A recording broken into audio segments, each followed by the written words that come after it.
नमस्कार साथियों, स्वागत है आपका। मैं हूं राहुल दीक्षित और आप देख रहे हैं बीती यादें। दोस्तों, जीवन एक संघर्ष है और इस संघर्ष से वही जीतता है जो संघर्षशील रहता है, जो संघर्ष करना जानता है। जो आदमी कच्चे गड्ढे, सड़क, दलदल, इन सब चीज़ों से होकर के गुजर सकता है तो वो एक सरपट रोड पर भी दौड़ सकता है। तो संघर्ष ऐसा होना चाहिए कि चाहे लाख परिस्थितियाँ आ जाएं, व्यक्ति को अपने पथ से कभी भटकना नहीं चाहिए। अगर जो आदमी अपने पथ से भटक गया ना, वो अपने लक्ष्य को कभी नहीं पा सकता है। अपने लक्ष्य को पाने का सबसे आसान और सबसे कठिन एक ही डगर है, और वो है हिम्मत जुटा के संघर्षशील बने रहना। कुछ परिस्थितियाँ ऐसी आती रहती हैं हर एक व्यक्ति के जीवन में कि कभी ना कभी इंसान को लगता है कि बस बहुत हो गया, बस करते हैं। तो समझ लीजिए, वही पल एक ऐसा पल होता है जहाँ से उसके व्यक्तित्व की शुरुआत होती है, जहाँ से वह जीवन को जीना सीखता है।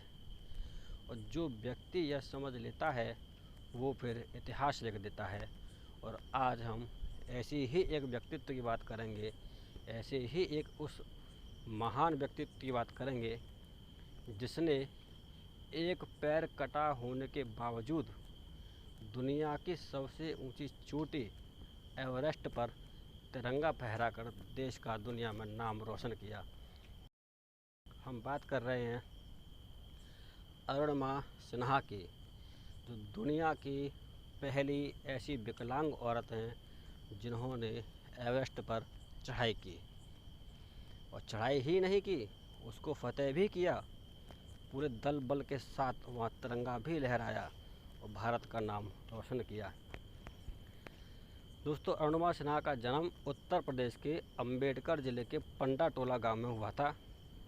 यह एक सामान्य परिवार की लड़की थी।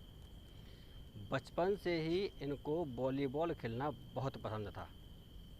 यह देश का नाम वॉलीबॉल के खेल में अंतर्राष्ट्रीय स्तर पर रोशन करना चाहती थी। हुआ भी वही। वॉलीबॉल में यह इतनी लोकप्रिय हुई कि पूरा देश इनको वॉलीबॉल के स्टार के रूप में जानने लगा था। लेकिन होनी को ये सब कहाँ पसंद था। होनी तो कुछ और ही चाहती थी।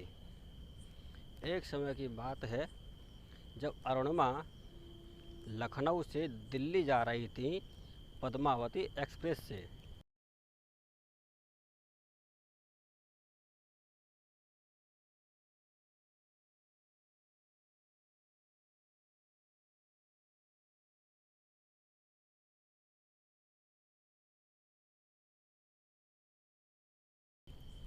तो बरेली के पास कुछ गुंडों ने इनको अकेला जानकर इनसे लूटपाट करने की कोशिश की।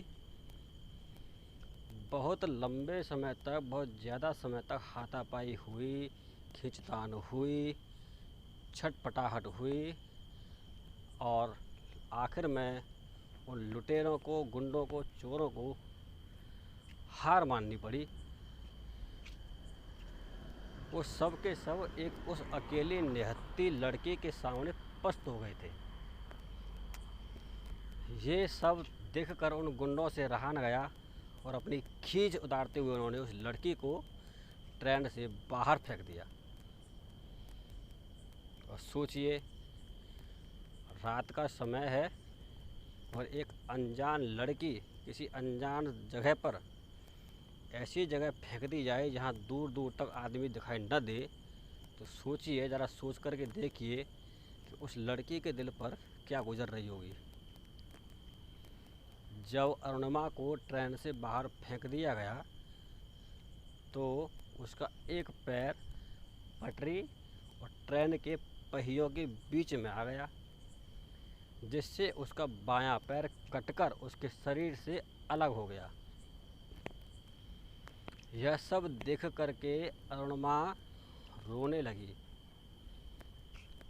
अब वो बेचारी डरी हुई घबराती हुई ज़ोर ज़ोर से चिल्लाने लगी, लेकिन वहाँ कौन उसकी आवाज़ को सुनने वाला था। 40-50 ट्रेनें गुजर गई। सारी रात ट्रेनें उस पटरी से इधर उधर आती जाती रही, लेकिन कोई भी अरुणिमा की मदद के लिए आगे नहीं आया। जब सुबह हुई, कुछ आसपास के लोगों ने उसको पटरी के किनारे बेहोश अवस्था में पड़े देखा, तो उन लोगों के मन में इंसानियत जागी। अरुणिमा को उठा करके बरेली के ही हॉस्पिटल में एडमिट कर दिया गया। बरेली से उसको एम्स के लिए दिल्ली रेफर कर दिया गया। दिल्ली एम्स में डॉक्टरों की कड़ी मेहनत और अरुणिमा के साहस की बदौलत 4 महीने के जीवन और मृत्यु के संघर्ष में अरुणिमा की जीत हुई। अरुणिमा को लोहे का कृत्रिम पैर यानी कि नकली पैर लगाया गया।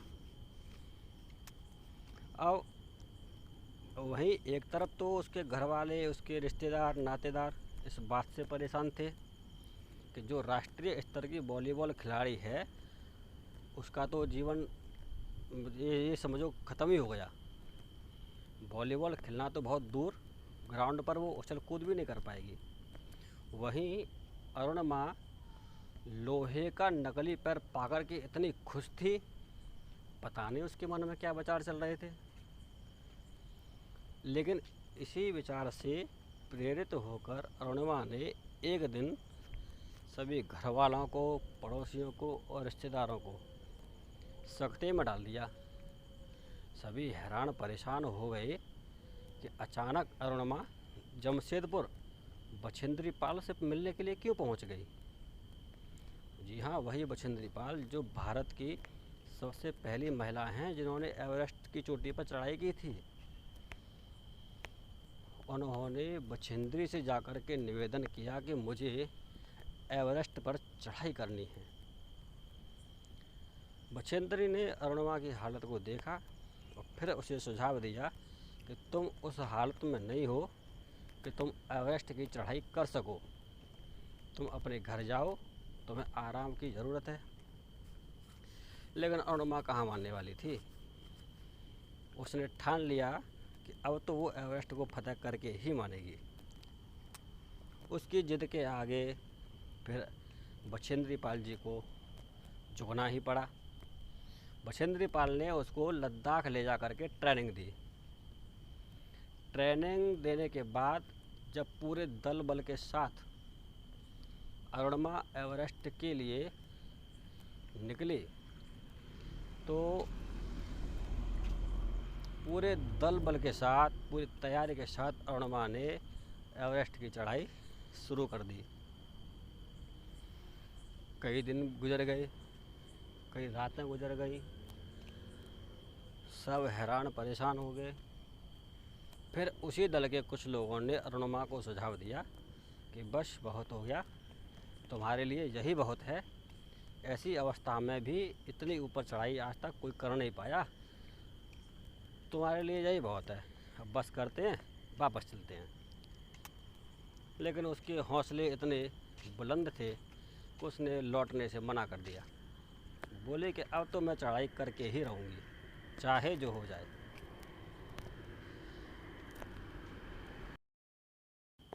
52 दिन के कठिन संघर्ष के बाद गिरते पड़ते चढ़ते हुए आखिर वो दिन आ ही गया जिस दिन अरुणिमा अपने पूरे दल बल के साथ एवरेस्ट की सबसे ऊंची जगह पर जा पहुंची। उस जगह जहां हर किसी का जाने का सपना तो होता है, लेकिन पहुंचते बहुत कम ही लोग हैं। अरुणिमा अपने एक हाथ में तिरंगा लिए उस चोटी के ऊपर खड़ी थी, जिस चोटी को फतह करना हर किसी की बस की बात नहीं। लोहे का एक पैर, ऊपर से हड्डी गला देने वाली ठंड, उसके बावजूद उस लड़की ने अपने साहस के बलबूते उस चोटी को फतह कर ही लिया। दोस्तों, कहते हैं ना कि जिसके साहस और जिसका हौसला बुलंद होता है, उसे दुनिया की कोई ताकत उसे दुनिया की कोई भी कठिन परिस्थिति डिगा नहीं सकती। दोस्तों, इस कहानी से हमें यह शिक्षा मिलती है कि परिस्थितियाँ चाहे जैसी भी हों, जीवन से कभी हार नहीं माननी चाहिए।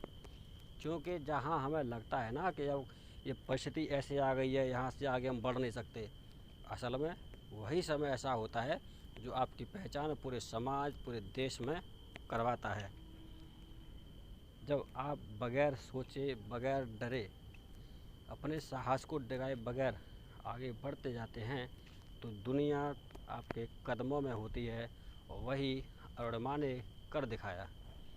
नाज है मैं उस लड़की पर जिसने भारत का नाम पूरी दुनिया में रोशन किया। तो ये थी हमारी आज की कहानी। अगली कहानी लेकर के हम फिर हाजिर होंगे। तब तक के लिए हमें विदाई दीजिए। नमस्कार, सत श्री अकाल, राम राम।